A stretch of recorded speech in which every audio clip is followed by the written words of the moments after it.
Advocacy. We weren't quite recording. Let me start over. Good evening, everyone. Again, my name is Chanel Rhymes. I'm the Director of Advocacy for the Northwest Community Bail Fund. This is our 2023 Legislative Advocacy Training. So happy that you guys are able to be here. Tonight will be a bit of a review for some of y'all, I'm sure, that have attended our advocacy trainings, and then we'll have time for questions that you may have. I know in the announcement, it was listed that we were going to go over some information or a discussion on jury nullification due to unforeseen circumstances. We won't be doing that tonight, but you will be provided materials later on about jury nullification. And I hope to do some sort of presentation for y'all at a later date to go in more in depth about jury nullification. And I think that might be something we could do a little later, especially after our 60-day court watch campaign, so that people can get an idea of how like that beginning steps of court works, and then kind of go into like once somebody actually does take a case to trial. So I'm going to share my screen and we'll get started on the presentation that I have for y'all.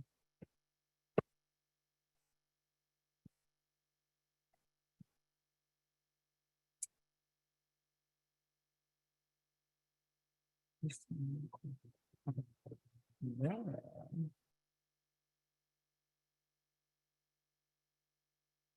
Because my sharing is paused. Is there a reason why you have to have permission? There shouldn't be. Okay. All participants, try again. Huh. Well, let's see here.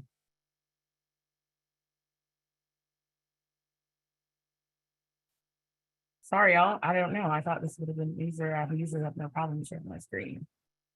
Let's see.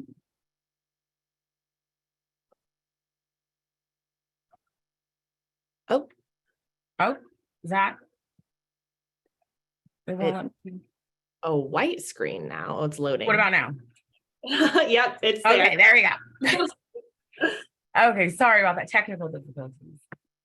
So during this legislative session, the House and Senate will actually meet in person this year. However, you will still have the opportunity to provide written testimony, give your position on a bill, register to testify remotely via video conference at the same place that you've always been able to on the committee sign-in at the Ledge website. You can also contact your legislator directly to go over any bills, especially any of our legislative priorities that we will be introducing. You can send them an email, you can call their legislative office, or you can call the legislative hotline, which the number is listed there. And this entire presentation will also be in the legislative training folder that you all have received access to. Let's see. Sorry about that. So really, most of what we're going to do tonight is pretty much go over how to submit written testimony on a bill, how to state your position on a bill, how to submit testimony.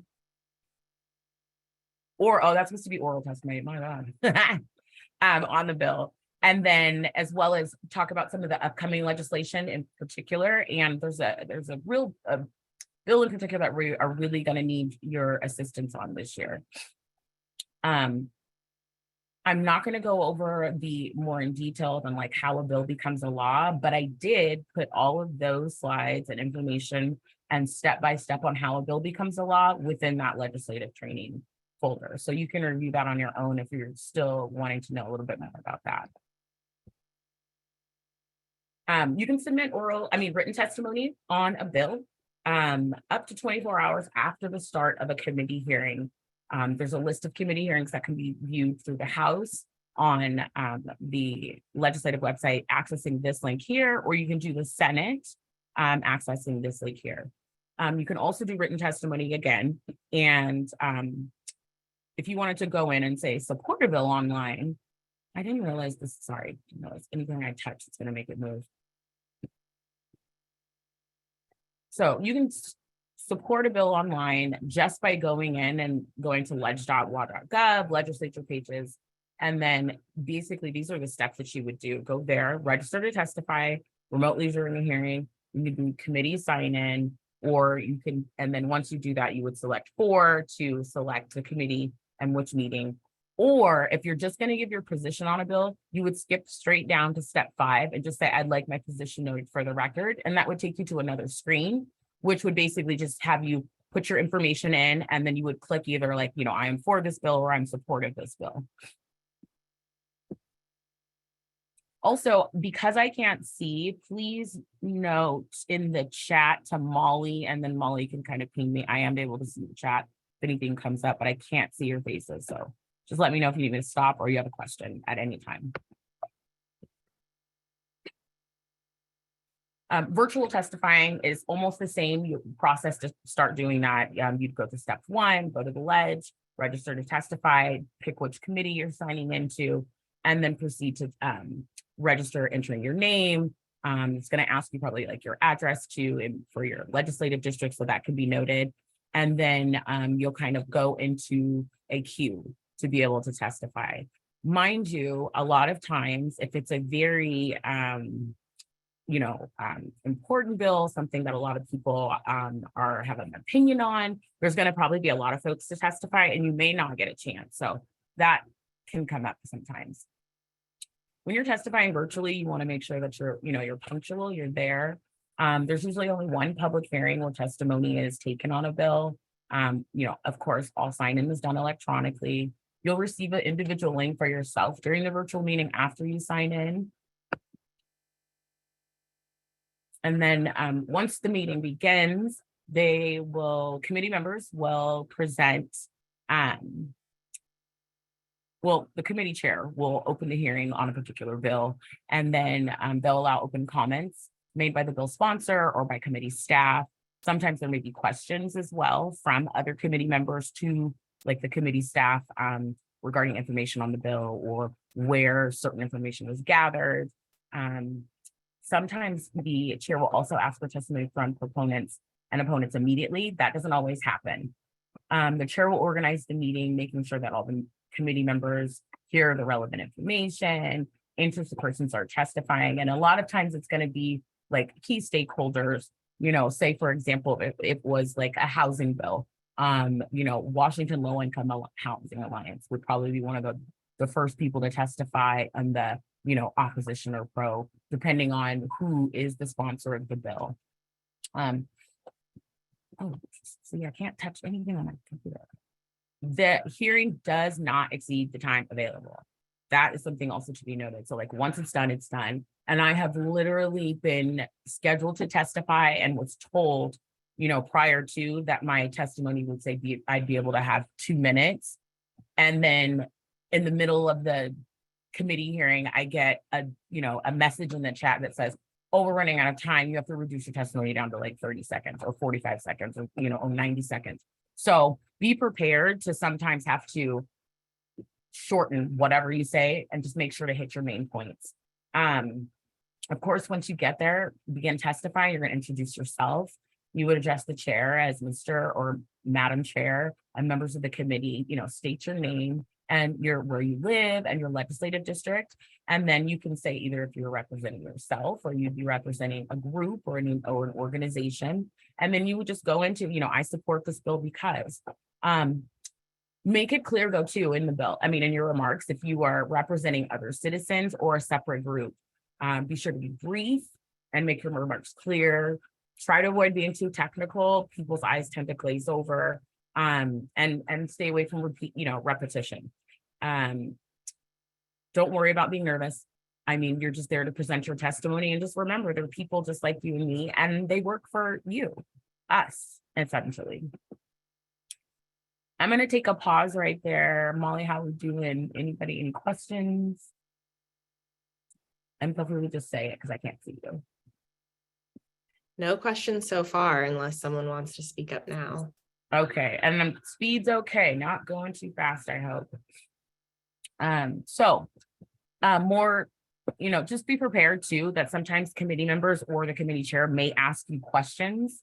And really, it's not to try to intimidate. Well, it can be sometimes. I'm not going to lie. It can be sometimes to try to intimidate you. I'm not going to be honest because I've had questions asked to me to try to intimidate me, but just answer them the best that you can. And if you don't have that information, you can always say, I do not have that information, but I can be sure to provide that information to you, follow up, with written, testimony or information to answer those questions. And then also, just kind of abstain from, over things is like, clapping, cheering, booing. It's a real formal process. And I think a lot of times, well, here lately, a lot of people have forgotten because we've done it so much online and, things just happen and there's technical glitches. But now that the ledge is, basically back open for business in person, I think people should really take an opportunity to go down and actually sit in the committee hearing. I know that can't be done all the time, so virtually is fine, but really try to make an effort to go down and see how that process is and how formal it really is in those chambers. Again, most committee meetings are limited to 2 hours. There may be several other bills pending. The chair, tries to be fair and get everybody in there, but you may not. It may be necessary to restrict testimony so that certain, stakeholders make sure that their testimony gets out, or there's just not enough time. And so you could also end up not even testifying at all, even though you thought you were going to testify, but you still have the opportunity to provide written testimony for 24 hours after the hearing. So that kind of concludes on, the legislation process and committee hearings. And what I wanted to move into now is kind of like the meat of our legislative session, which is, of course, legislation. This year, once again, Senator Patton has pre-filed a bill that will basically make what we do extremely hard to do and basically somewhat put us out of business. It is a bill, SB 5116, and it would be concerning the oversight of bail funds. And we are definitely going to need everybody's support in making sure that this bill does not even hopefully get a hearing. Why does this matter? This bill would negatively impact low-income members of our community, especially folks of color. We all know that cash bail criminalizes those in poverty. And that NCF believes people shouldn't be caged for a crime or lose their job because of being accused of something or housing children, just because, and being detained just because they're unable to pay. This would also effectively limit one of the few vulnerable individuals have for pretrial release. Bail funds are also being singled out during this process. In the language of the bill, it refers to being like making it transparent, but it's only targeted at us, at community bail funds. And as us being a nonprofit, we're already regulated by the IRS under our 501c3. So we have to follow state and federal regulations as well as IRS regulations, and we have a board as well for oversight. So really there's no need, and it's just a way to eat away at people's right to have access to bail. And then really it's also a broader push just to strip bail funds away from and everywhere. Other bail funds have experienced similar type of legislation in New York, Minnesota, Texas, and Kentucky. And it's something that's been popping up ever since we've had the uprising. And it's really, again, just a way to try to stifle pretrial detention. A copy of the bill is included in your training materials packet. And then once the session starts and we get any more information, we will be immediately sending out action items on how you can go about helping us make sure that this bill doesn't make its way to a governor's desk. Again, many ways for us to get involved in the legislative process. Again, you can call the hotline. You can track bills, which I'm going to also show you how to do that on the website. We're going to briefly do that.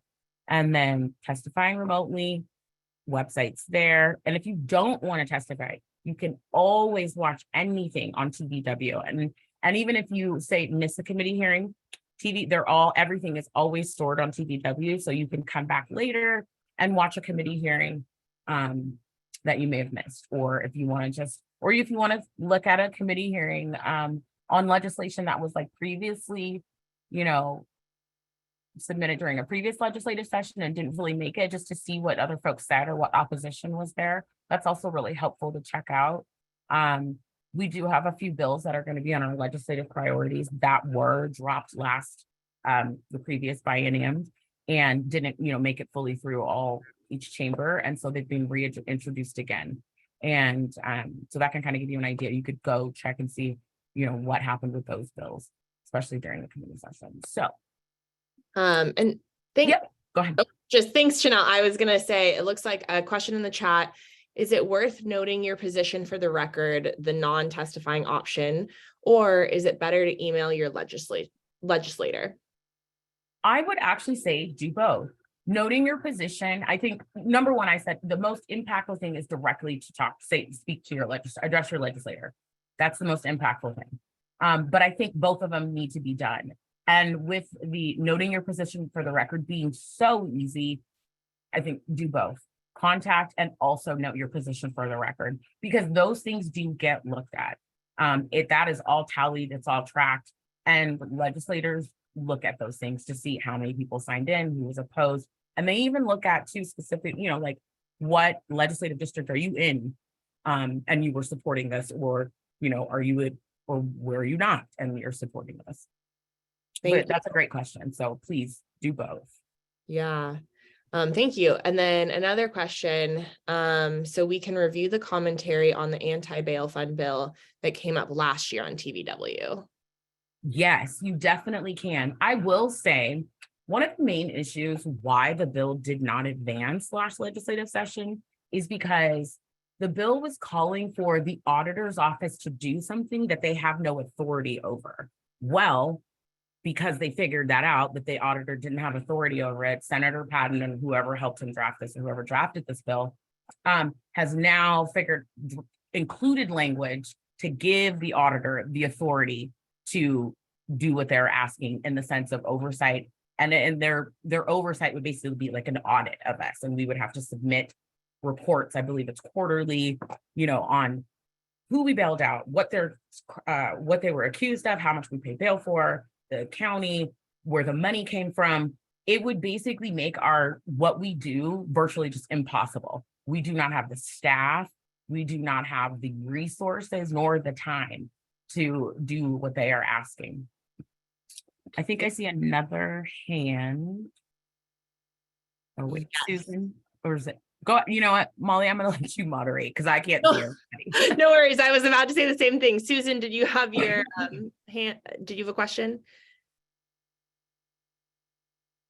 If you are asking, I did have a question. I wondered, this SB 5116 that you're talking about, is that in the House or in the Senate? That's going to be in the Senate. So the House bills will start with an H, and they typically start with a 1, whereas the Senate bills will typically start with a 5, and it will start with an S, and then also the number will begin with a 5. Thank you. You're welcome. Absolutely. Great question too, again. Let's see. Okay, so now what I'm thinking is I also wanted to show y'all some of the bills that have already been pre-filed. So legislators can pre-file bills prior to the session starting. On the legislative website, there is a section for pre-filed bills. I'm gonna pull that up here so y'all can see.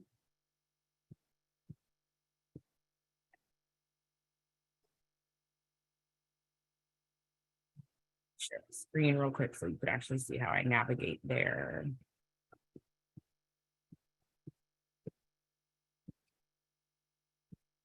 Okay, so now that we're on the legislative, you would go to bill information over here on your left. And then under standard reports, pre-filed bills.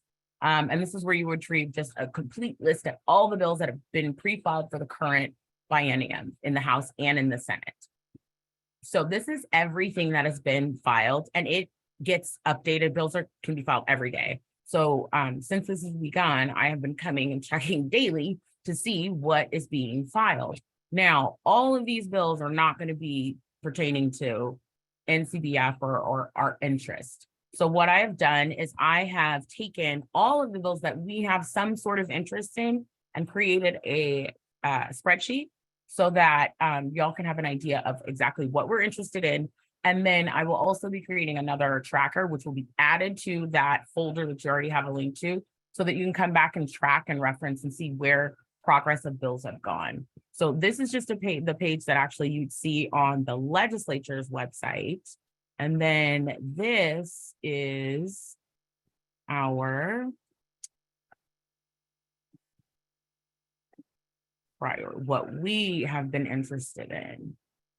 And as you can see, it's not as many as the screen previously, but we do have some. And so the color coding on here is green is going to be a real priority for NCBF. Yellow is something that we are interested in and we want to see, where that goes. And we are either somewhat in support of it. And then red is just straight up, we don't agree with that. We're opposing that. And so you can see, anything that's going to be increasing any type of penalty, any new additions of creating new, statutes or RCWs on new crimes, we're not for it. But of the biggest things that we are concerned with this year is going to be HB 1024, which is concerning the labor and income of incarcerated persons. Right now, incarcerated folks make, sometimes 50 cents an hour. It just depends on where you are and what job you have. And we believe that people should be paid a decent wage, no matter where they are and what work that they are doing. So that bill is being sponsored by Representative Simmons, who's also formerly incarcerated and has a very lived experience on prison labor and prison and income while in prison. The next one will be creating a private right of action for harm from violations of the state constitution or state law by peace officers. And basically what that bill is going to do is provide a way for citizens to sue the police for violating their constitutional rights, for excessive force, and basically any time that people are harmed by the state. And it's something that we truly believe is necessary. And until people that are working for the state on behalf of the state, law enforcement officers, are held accountable for harming citizens, we will continue to see them harm citizens. So I believe this is going to be something that is really important to the community. Another one that we're going to be really highly prioritizing is the enhancing of the Washington Voting Rights Act. This is going to add some more provisions allowing other folks to be able to register to vote. Next bill will be 1087, and that's concerning solitary confinement. This is another bill that has just been refiled. It's been filed before, just hasn't made it through both chambers, and so it's being refiled again. I have not had an opportunity to read the full bill language to see if what exactly has changed or if they took anything out or added anything, but it has been an ongoing issue. Another bill that we're going to be concerned with, is HB 1108, and that's the resentencing of individuals who were sentenced as a persistent offender. It's a plus. We want folks to be able to be resentenced so that they can get out. We have a lot of laws and folks that are in prisons right now for long periods of time for things that they should not be, that just shouldn't be there. It's too much. And we, in our past here in Washington, had a very excessive sentencing, and which is in turn what created, our Sentencing Guidelines Commission and how we are trying to correct some of our wrongs that we've done in the past. And then the other down here, this is the enhancing of the Voting Rights Act. Basically, this is just going to be the companion Senate bill to the House bill that I had previously spoke of. Another one is going to be SB 5080, and that's expanding and improving the equity in the cannabis program. Right now, here in Washington, the sale and consumption of cannabis is legal here within certain limits. However, when trying to get into that industry is extremely hard.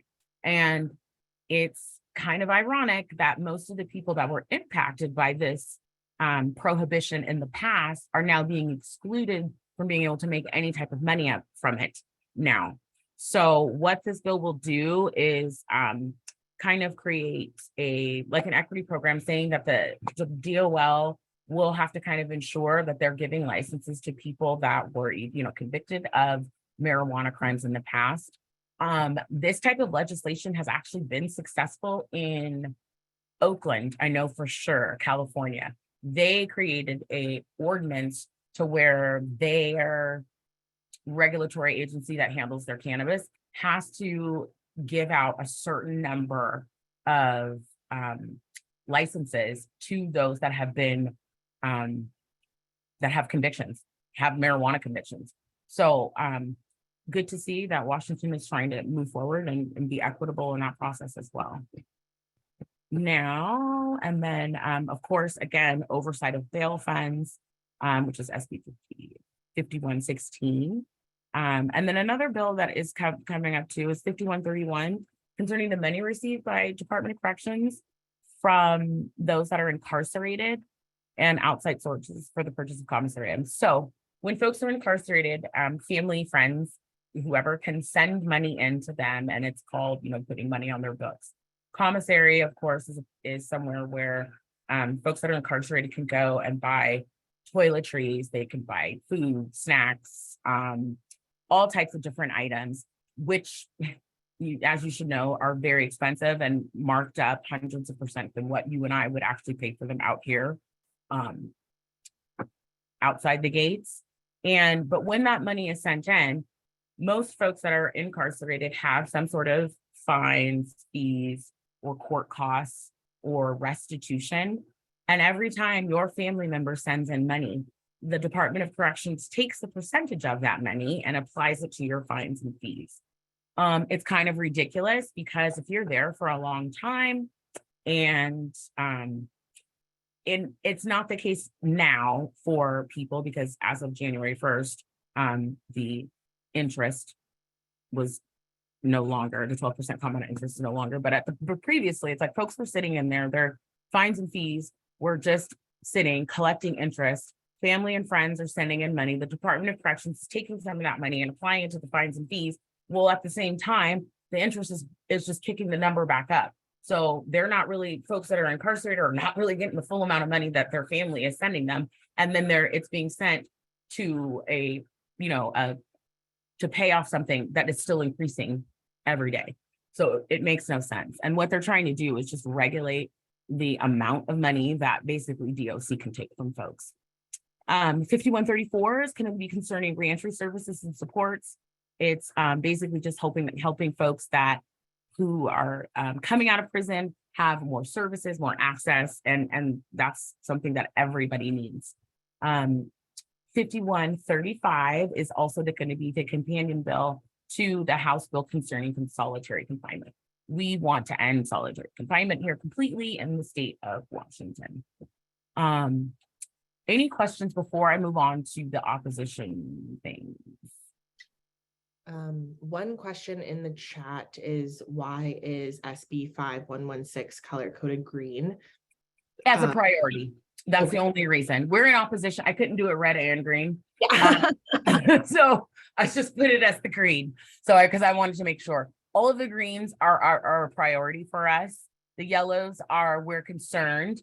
And the things that are in white but listed on here are just something that I think folks, if you care about equity, if you care about the community, you should also should be concerned about too. But they're just not going to be something that we're going to be fully dedicating a lot of our time to, if that makes sense. Absolutely. Thank you for clarifying. Yes. So now I had another question, yeah, sure. Susan. If any of these bills happen to be in all legislative districts, is it more effective to try to talk to the person or contact the person that you're in their legislative district, or it doesn't really matter? Well, what I would say the best thing is, if the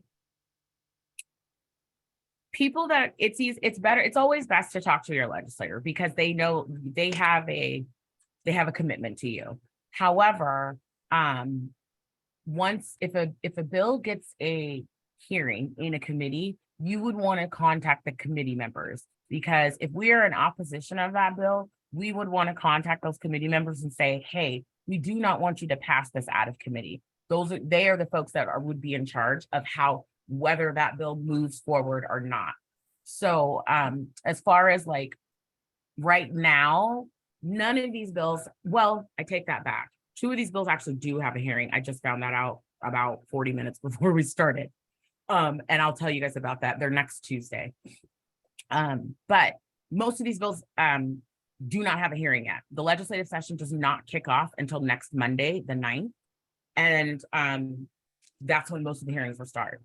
But because some of these were pre-filed ones are really important, people were really hard pressed and pushing to get them done. Most likely what I think is whoever probably sponsored the bill might have it in with the committee chair, and that's how they were able to get a hearing so fast. But does that answer your question though, about whether to contact your legislator or? Yes. Okay. Okay. HB 10-2 or 1002, sponsored by my legislator, Mari Levitt, would increase the penalty for hazing at colleges. Yes, hazing is a problem, but I do not think we should be increasing penalties for any type of issue. Penalization is not the answer. HB 1062 is going to be concerning deception by law enforcement officers during interrogations. And actually that is color coded wrong. It should be yellow. We are not in opposition of it. We do not want officers being able to lie to folks during interrogation, which they often do. And that is how people end up being detained and stuck in jail. HB 1071 is securing schools. That bill basically is to add more police to schools. The way that, and if you notice the way some of these bills are worded, it makes it sound like they're really trying to do some sort of help or, make it great. It's not. All this would do is add more police in our children's schools. And I, as somebody who is a parent and who has a school-age child, I do not believe that officers need to be in schools. As we all have seen in around the country, having officers doesn't necessarily mean something isn't going to happen. HB 1112 will also be imposing criminal penalties for negligent driving involving death or of a vulnerable user victim. So basically, this is like a double. We already have a penalty for negligent driving. This is just trying to make it an even more extenuous penalty because of the type of victim that it was. Again, we already have a penalty for negligent driving. There's no need to add something else to it. HB 1115, prohibiting cost sharing for abortion. If folks need an abortion, it is their right to have an abortion. And we believe as an organization that if people are in need of assistance with seeking that abortion, there should be organizations and entities allowed to share the cost so that folks that are in need of those type of medical services can have those medical services. HB 5032 would be extending the felony driving under the influence look back to 15 years. So currently, when you are basically, when they're looking at you sentencing wise, or even with your if you've previous convictions, during your your release, your pretrial release conditions, things like that, the prosecutor they can look back for a certain amount of time to see. This would just extend the look back to 15 years. There's no reason to go back 15 years on somebody's record to see whether or not how they should be sentenced now. And then also what this bill would do would create another sentencing alternative under a DUI, which is, we have the same with dose. It's basically another DOSA. But this one would be for DUI. We have a drug offender sentencing alternative already. And sometimes it's beneficial to people, but a lot of times it's not. So why add something else why add a new policy that already kind of doesn't work? And why would we create a new one for another, driving offense?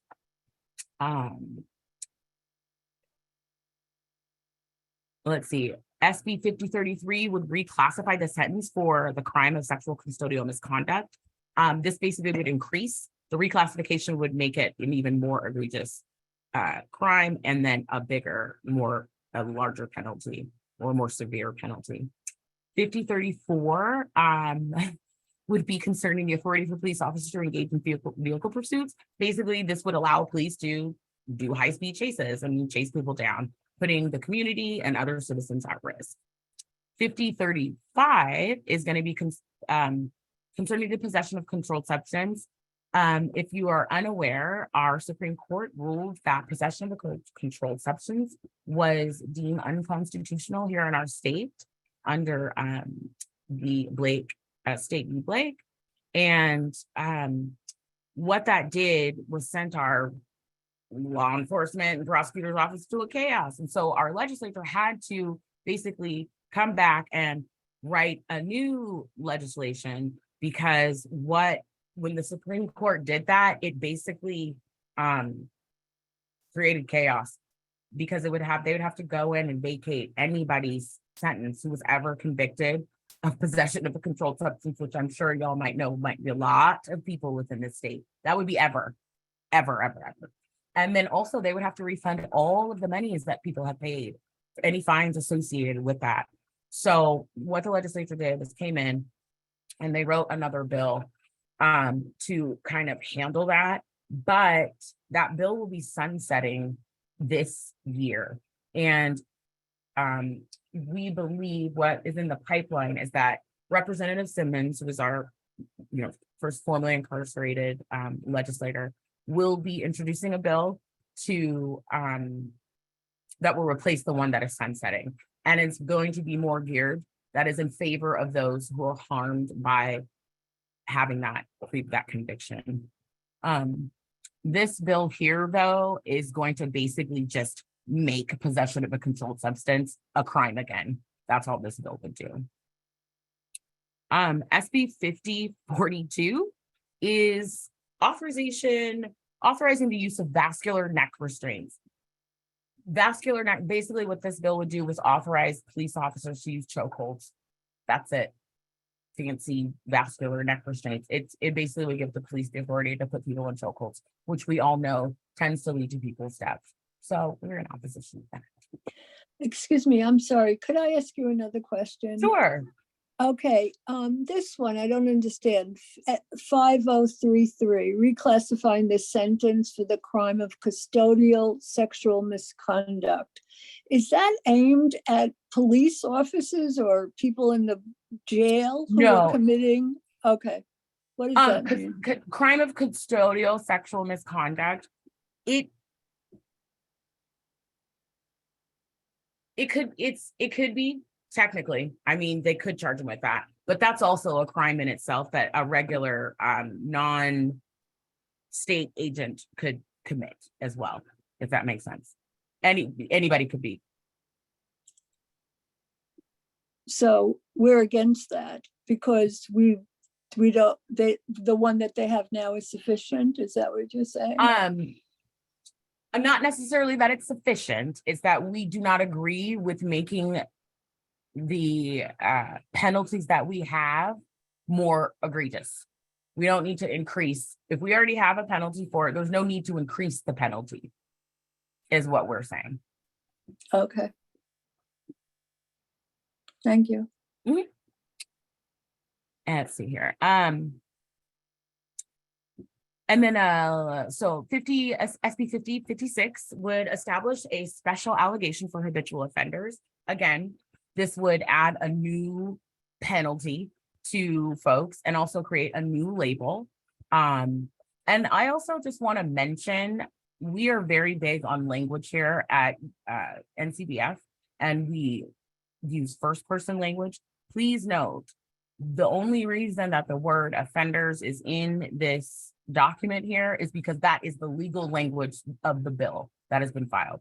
Not something that I might use myself, but and the reason why I'm stating this way is because this is how the bill is drafted, and that is the legal title of the bill, or the legal definition of what they're saying the bill is going to be about. And it's going to be the same thing that you would see on a legislative website. However, we are opposed to using the word offenders. I do want that to be noted.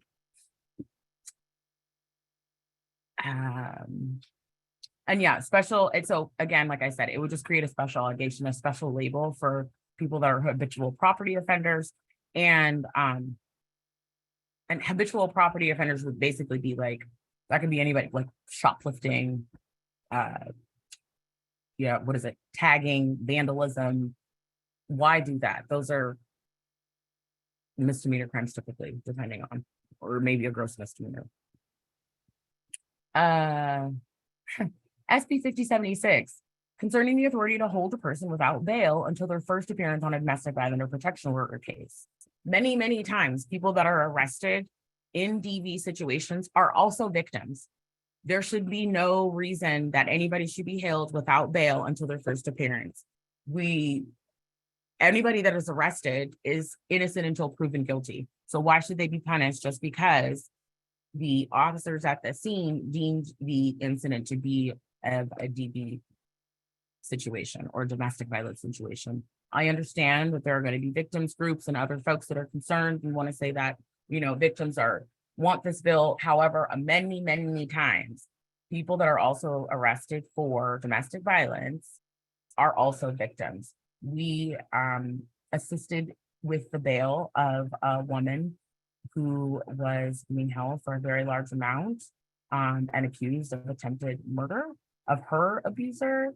Luckily, she was able to, we were able to post her bail, and she was able to successfully come out on the other end of her case and not be in prison and not go to prison.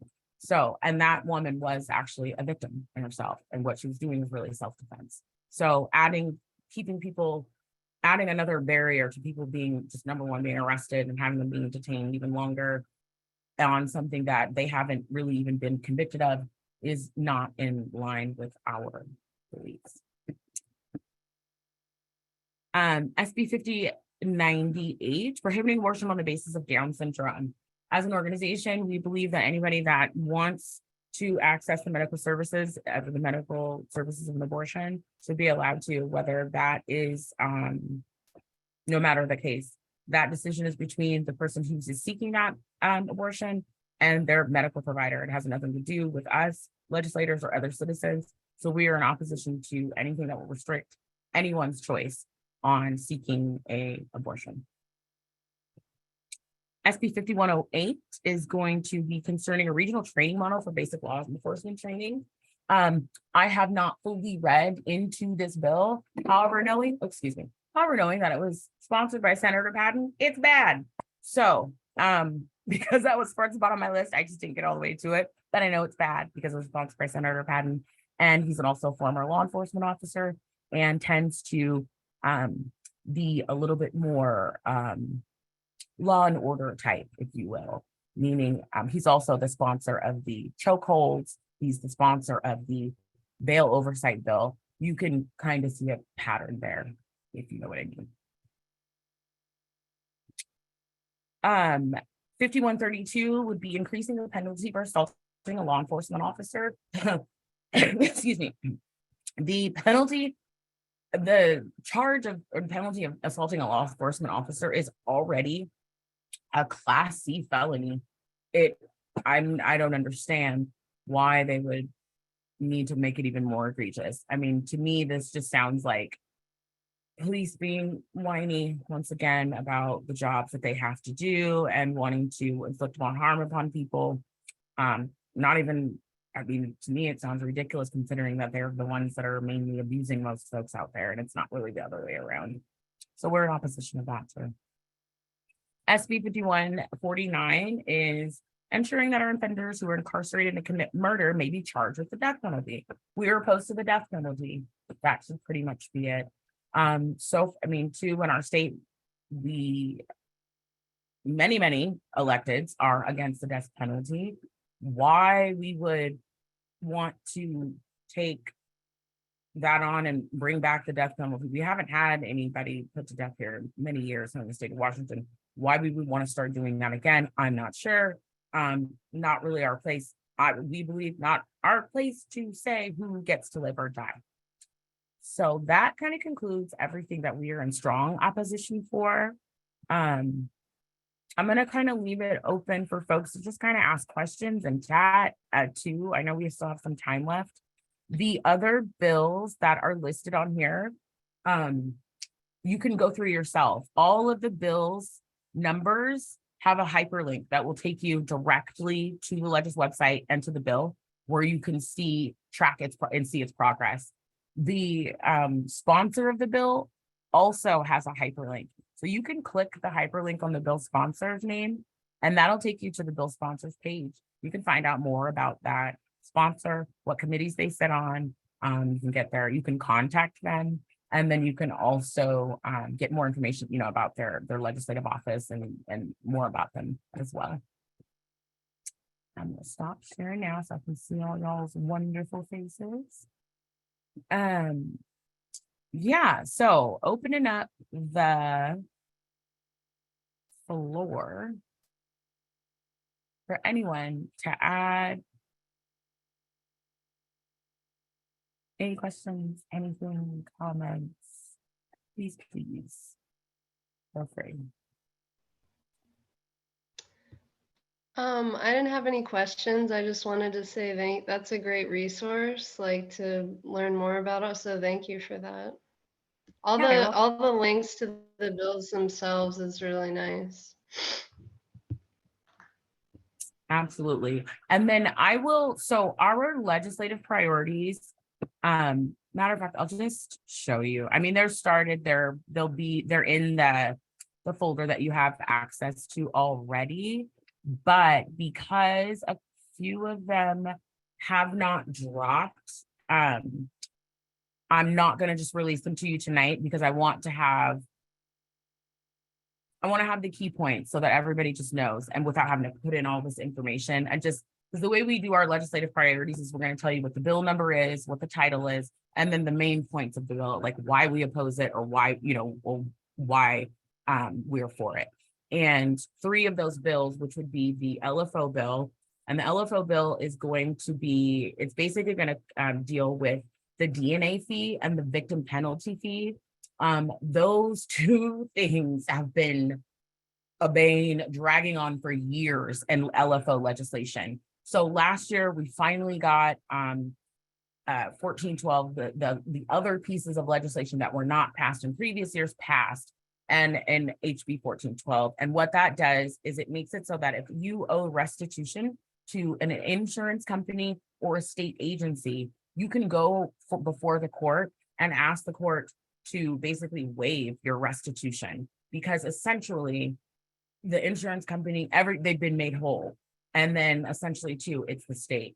And a lot of times people that owe restitution, they still are receiving 12% compound interest. Other legislative changes have made it so that folks on their fines and fees and all that don't receive the 12% compound interest, but the folks that still having to pay restitution, we're still doing that. So that puts people in a really tough position. I mean, I myself was somebody who was restitution, and I was, blessed enough to have that restitution pulled out of collections and brought back to the court during Pierce County's LFO reconsideration day in 2019.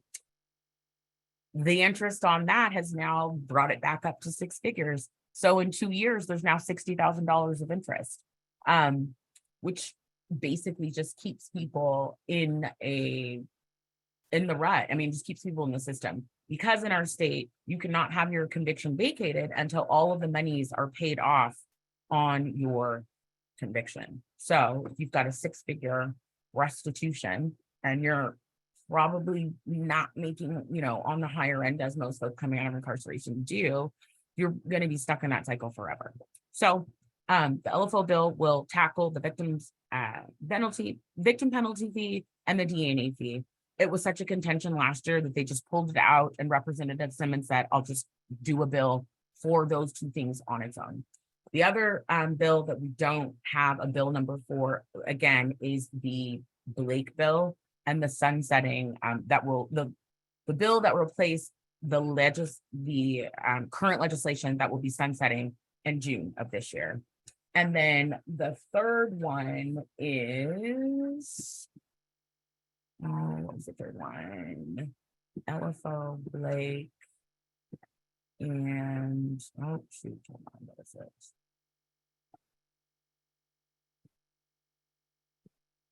What?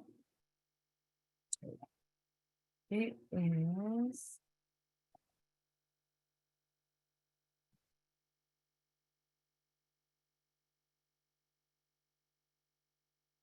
Voting in jail. That's it. I remember now. A voting in jail bill. So Representative Simmons is going to be sponsoring a bill about getting people access to vote in jail. I actually had the opportunity this election season to go into the Pierce County Jail and register people to vote.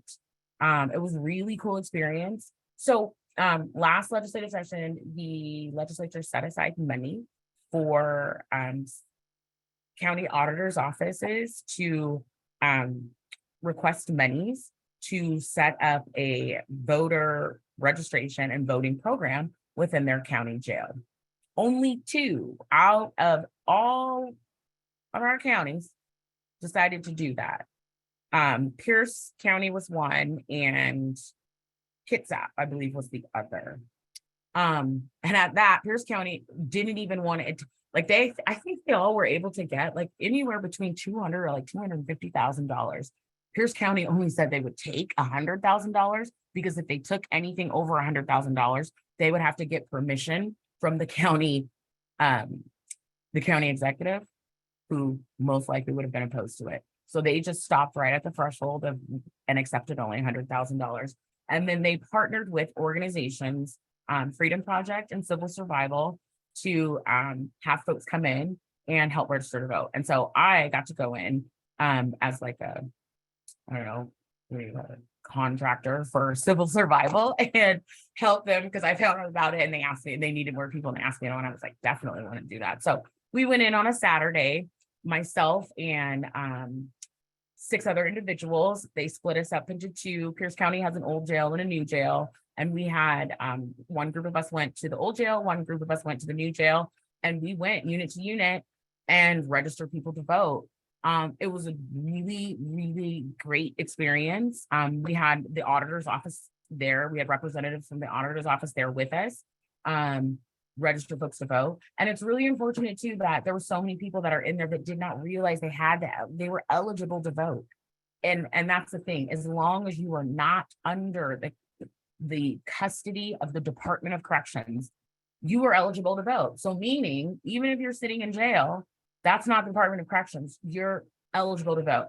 And the first unit we went into, we had to people weren't really doing, they weren't registering. And so then the second unit, it was like, hold on, let's go and just remake this announcement again. You have the right to vote as long as you're not under the OC custody. Well, and so when folks are in jail, it's like re-explaining that, look, unless you're here on a new charge under DOC, DOC has brought you here for something, you're good. You are eligible to vote. Once we made that announcement, so many more people came and registered to vote. And the beauty of all that is that their registrations were collected that day by the auditor on a Saturday. Then that very next Sunday, the auditor came back with ballots, handed them all out to everybody, let them fill them out, and then collected their ballots, and then their ballots were returned directly to the auditor. So all of those people who registered were able to vote this election season. I think that's pretty awesome. So that being said, after the success of what we did in there, Representative Simmons is going to be sponsoring a bill so that we can make that happen in all county jails and not just ones that want to volunteer.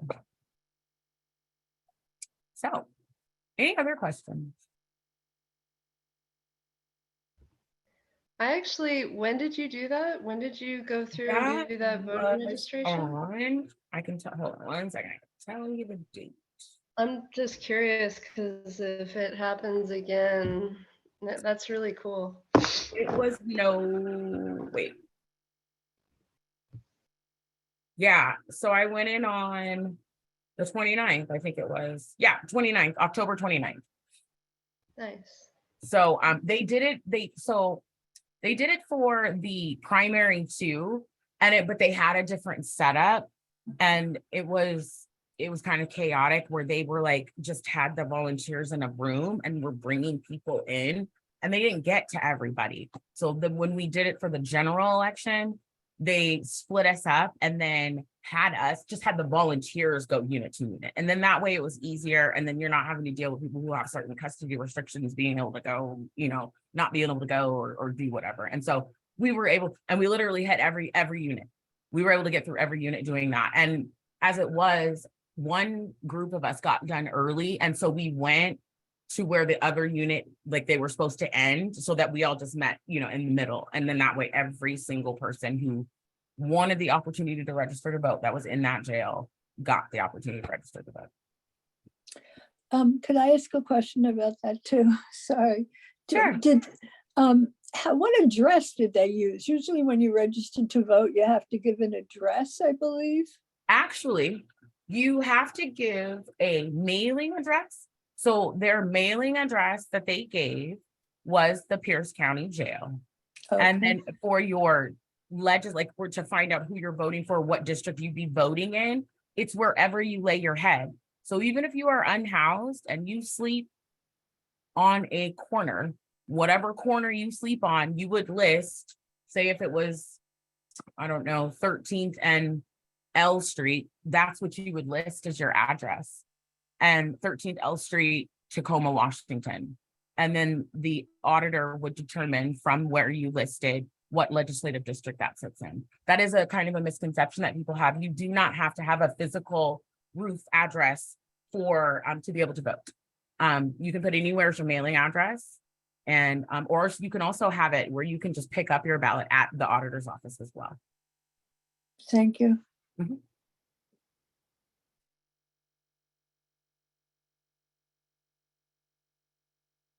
Yeah, I didn't think I would be done that fast. I'm trying to think what else. I'm sure there's more stuff I can tell you. Well, if we have more time, do you mind if I ask you one more Yeah. question about that? Why did King County not participate?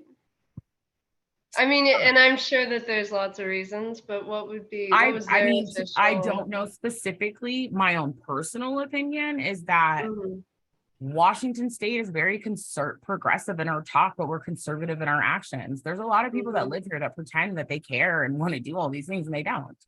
Right. Giving people in jail the right to vote gives them access and gives them a chance to make changes that a lot of people don't want. So, I mean, I would just think it's just another form of voter suppression, essentially. Yeah.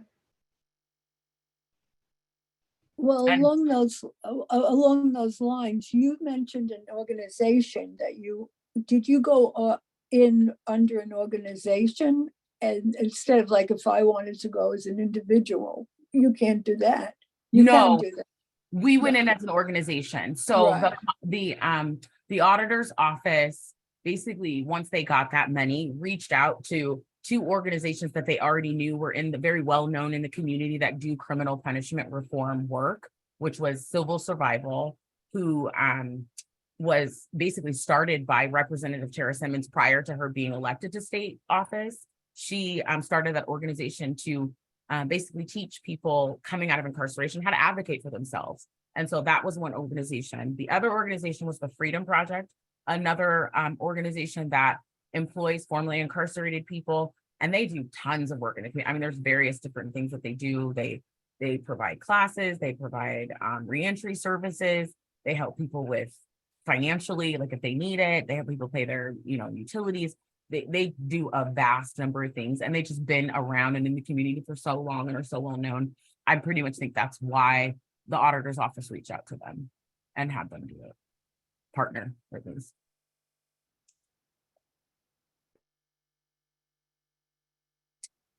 I guess, you know what? Court Watch campaign. Forgot about that. I was just about to say you could plug that. Because there's a Court Watch campaign folder within your training materials folder as well. So this year's Court Watch campaign will be in Tacoma Municipal Court.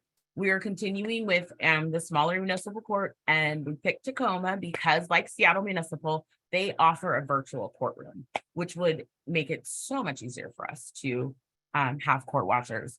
The link will go live. The link for the courtroom will go live later. However, the sign up link to sign up for a shift is available now. It's active, it's live. You can go in, you can sign up for your shifts. It's a 60-day court watch campaign. And then when I say 60-day court watch, it's 60 business days basically. So the court's open. It's excluding holidays, excluding weekends. So it'll go from February 1st to April 28th would be the final day. And that's just a Monday through Friday. And typically, the thing is though, is that typically Tacoma Municipal Courts it's typically in the afternoon. I still need to double check on that because I've heard there's been some changes over there at that court, which is why I did not make the link live yet, because I want to make sure I give you the right link. But we have plenty of time, don't worry. But the link is open to sign up, so please do. We need folks. We will need 60 people. We cannot do this work without you. If you participated in last year's Court Watch campaign, please know your efforts were not in vain. We were able to produce a very really, really great report through the help of another organization called Recidivize, where they basically analyzed our data and then highlighted key points that we asked them to kind of look for, or key trends, things that we like to see. If you haven't had a chance to view that, please take a look at it. It's listed. The report is featured on our Court Watch page. And Molly just put it in the chat if you'd like to take a look at it now. But I'm excited. And I think because of what we got out of the Seattle Municipal Court Watch, I think this is really going to be helpful, especially in Tacoma, Pierce County area, because things just tend to be not as progressive. Not that King County is that progressive, because we all know what's happening in jail, but it's way less progressive than what King County is. And it's so much help. It is really needed down here in Pierce County. People are hurting, people are suffering. And we that work here in the bail fund all know that we see way higher bails in Pierce County than any of the other counties that we post bail in. So this will be a really, really great opportunity to kind of shine some light on a county that needs light. Shine on it, because we're living in the dark. And I think that's about it. I mean, we've got, 12 minutes left. Please, other staff, say something if you need to. I mean, I think it's great if we want to give people back some time of their evening. But absolutely, if anyone has any last questions or comments, please go ahead now. I just want to say thanks, Chanel, for this. Is like, it's so fun to watch you, and I know that your passion is here. It's just really great to watch these presentations that you give. Thank you for putting all this together. Well, thank you. I appreciate it. It is my passion. I love it. I want more people to be involved. This is the only way we can make change, is through our legislature and the people that are in charge of, making laws to make this a better place for us to live and for our kids. And even if I truly believe if you're not doing it for yourself, do it for the children, because they're going to be here later. I got a kid. I want her to live in a decent world. Please do it for her. And Heidi's 16-year-old son. But thank you. You will receive all of the updates. Molly typically also sends out a volunteer bi-weekly update. If anything is missed, you will get everything in that. And I actually think I might even try to make it, if I have the time, to make it a little simple and just put it all in one PDF document, so you don't have to keep going through the whole folder. Oh, I will also say, I forgot, thanks Molly, too, in the chat. I recently did a podcast with the Washington Budget and Policy Center. I have yet to listen to it, so I don't even know what it sounds like. But Molly just put it in the chat. I guess it was released today. So please take a look and We got one more question. Bailey and Jay, go ahead. Thanks, Chanel. This is great. I'm supposed to do a little training for some people next week, and I'm going to steal. So Oh, I yeah. appreciate that. But I did have a question. We did the bail watch, back when it was in person, and we tried to do it virtual. And it was really hard because it was during that time when they would do like 3 hearings in 2 hours. And you'd be sitting here going, come on, can't you? But I know for safety, they weren't. But in any event, so for Tacoma doing the remote, will you have a training or something, or has anything changed? No, nothing's really changed. And I actually think probably since you and Jay have participated, it's gotten a little different. Like even in Seattle Municipal, it's more than one. You're getting more than one hearing within a lot more. We were able to collect a lot of data. But to be quite honest, I was just looking at Tacoma's calendar today just to see like what they had in custody. They only had 2 people. Now Superior Court and District Court, pages. But part of that is because a lot of times they just upcharge people. They don't even really file the, Tacoma Municipal Court charge, and they just kick them straight over to Superior Court. Oh, sure. Yeah. So Not a good reason. yeah, it's okay. I mean, that's what I said too when I saw it. So. So the paperwork is basically the same. A sheet. Yeah, absolutely. Everything is the same. You're just going to be viewing a different courtroom. Okay. Thank you. You're welcome. But yeah, I want to give you all back your time. But yeah, if you have a chance, take a listen to the Budget and Policy Center's podcast. It's myself and Prachi Devi from the Defenders Association, and we are talking about LFOs and how ridiculous they are that we still try to collect them from people with no money. Thank you, and y'all have a good night.